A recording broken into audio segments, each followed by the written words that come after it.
Voici, Seigneur, je viens faire ta volonté. Frères et sœurs, paix et joie. Nous faisons nos premiers pas en ce temps si ordinaire et si simple, mais encore marqué par le mystère d'un homme qui débute timidement son ministère. Les textes de la liturgie font un zoom en ce deuxième dimanche du temps ordinaire sur l'importance des médiations. Dans le monde où nous vivons, nous voyons bien des talents qui explosent. Et sur les réseaux, on parle d'influenceurs. Ne vous êtes pas dit que nos succès et notre itinéraire de vie dépendent bien souvent des médiations? Les sans noms de notre histoire, les sacrifiés ayant fait de nous des légendes. Le monde tend à perdre le goût des médiations car les mentors deviennent rares. Et ceux qui sont au sommet veulent y rester. C'est comme s'il n'y a plus de place. Deux exemples forts de médiation, Élie et Jean le Baptiste. Ces deux exemples nous permettent de mettre sous le feu des projecteurs trois thèmes: vocation, consécration et mission. La médiation est en d'autres termes une manière ou même un art de créer des ponts entre Dieu et l'homme ou entre deux entités s'il le faut. Le médiateur est souvent un canal. Il n'est pas source, il est un facilitateur. C'est exactement cette image qui s'imprime dans notre esprit quand nous relisons le texte de la vocation de Samuel. Pauvre Samuel, il écoute, mais il ne comprend pas. La vie chrétienne est axée d'abord sur l'écoute. Celui qui n'écoute pas a très peu de choses à dire, car il y a une articulation permanente entre silence, écoute et parole. Il s'agit du rythme, du temps bien défini, comme disait Coëlette. L'harmonisation de ces trois temps, silence, écoute et parole, permet de s'ouvrir à soi, s'ouvrir à Dieu et au monde.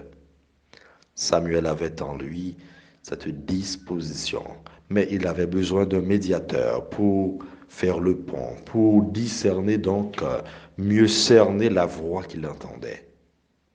Parle, Seigneur, ton serviteur écoute. Et le déclic est fait. Dans notre vie, il nous est difficile de discerner la voix du Seigneur en nous, surtout quand nous sommes tiraillés entre plusieurs voies et que nous ne voyons pas quelle direction prendre. Nous avons besoin d'une présence, d'un guide, d'un médiateur. Cela peut être un prêtre, un pasteur, un bon ami, des parents ou quelqu'un que Dieu met sur notre chemin. Nous pouvons et nous devons être aussi médiateurs. Telle est bien notre mission de baptiser, conduire dans le respect et la discrétion les autres au seuil du sanctuaire de leur cœur profond, là où Dieu demeure. C'est donc là, au plus profond de nous-mêmes, au fin fond de nous-mêmes, que Dieu nous est présent. Ce fut d'ailleurs l'expérience des deux disciples de Jean le Baptiste. Jean discrètement s'efface car sa mission est accomplie. Il tire sa révérence car il voulait faire place. Voici l'agneau de Dieu. Il est bien conscient qu'il est canal, médiateur. Il fait le pont et se retire. Nous vivons des moments difficiles et nous souffrons terriblement dans le monde, car un peu partout, nous avons des leaders sans grandeur d'âme, incapables de se dépasser, de se dire enfin. Ailleurs et en terre haïtienne, dans plusieurs sphères, nous constatons que beaucoup souffrent parce que nos dirigeants sont plus préoccupés par les intérêts personnels, le paraître plutôt que l'être. Nous souffrons terriblement ici de voir nos frères et sœurs traités comme du bétail. sur des êtres humains, des créatures de Dieu, des enfants de Dieu. Ils ont osé mettre un prix, comme si les siècles d'esclavage ne suffisaient pas. Oh, que de mots affreux! Le kidnapping, l'insécurité, le chômage, la misère, la politique, tout est lié. Nos dirigeants ne savent pas articuler les trois temps. Silence, écoute et parole. Quelle est la relation qu'ils nourrissent avec Dieu? Ils ne peuvent entendre ces cris d'alarme venant de partout, des coins et recoins, car ils refusent d'ouvrir les yeux pour voir ce peuple opprimé, essoufflé, abandonné. Nous donnerions beaucoup pour entendre enfin ces paroles. Voici l'agneau de Dieu. Les deux disciples entendirent ce qu'il disait et ils suivirent Jésus. Se retournant, Jésus vit qu'ils le suivaient et leur dit, que cherchez-vous? Ils lui répondirent, Maître, où demeures-tu? Il leur dit, venez et vous verrez. Aujourd'hui encore, le Seigneur nous appelle. Il nous appelle là où nous sommes d'abord, là où nous œuvrons pour vivre notre vocation chrétienne, l'amour. Il ne fait pas que nous appeler, il nous invite à venir demeurer chez lui, car lui veut demeurer en nous. Ils allèrent donc, ils virent où il demeurait, parlant des disciples, et ils restèrent auprès de lui ce jour-là.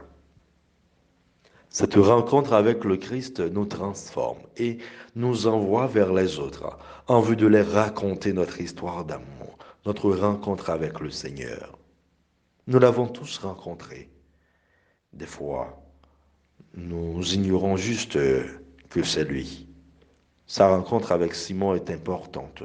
Jésus posa son regard sur lui et dit, Tu es Simon, fils de Jean, tu t'appelleras Képhas, ce qui veut dire Pierre. Les différentes facettes de la liturgie du jour, frères et sœurs, nous invitent d'abord à nous ouvrir au Seigneur, qui passe par le frère, la sœur, le voisin, la voisine le plus proche, la plus proche.